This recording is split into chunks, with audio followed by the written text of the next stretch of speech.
clearly you look at Chris Paul, you can build a team around Chris Paul. You can't, I'm talking about as your franchise dude. Right. You look at Blake Griffin, he's not that.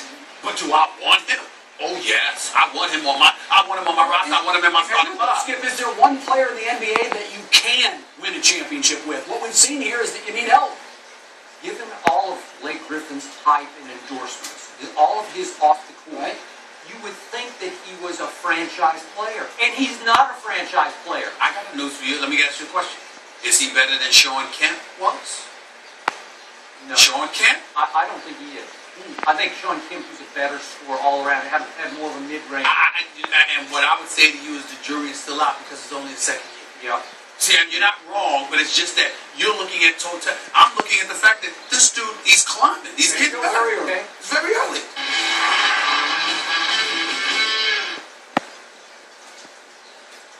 So we take you to Samsung next level to see that Blake Griffin certainly has made his inside presence known. He went 7 for 10 inside 5 feet last night. He's shooting almost 72% from that distance in the series. His average of 14 points scored within 5 feet per game leads the NBA playoffs thus far. So, with one more win, the Clippers will win a playoff series for just the second time in the last 35 years, and the Clippers stars are the ones that are really getting it done. Who would you rather have as your head coach, Mike Woodson or Phil Jackson? Skip Bayless, at this juncture, it would be Mike Woodson. It would be Mike Woodson.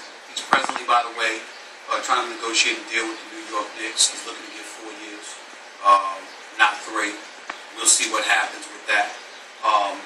I think that when you look at Phil Jackson, there's no denying that if an 11-time world champion head coach called you, you need to listen. Because Phil Jackson's accomplishments are not to be questioned by anybody like me or anybody else for that matter. It's just been exceptional. But he is old now. And his health has not been the greatest. And the last time we saw Phil Jackson, the Los Angeles Lakers were unceremoniously swept out of the Western Conference semifinals by the Dallas Mavericks. He is a brilliant man and a brilliant coach. I'm not here to question his credentials. But what I'm saying is there comes a time where your time appears to be up. And I believe that is the case for Phil Jackson, who knows it, which is why, according to my sources, he's never reached out to Dolan and expressed interest in the Knicks job.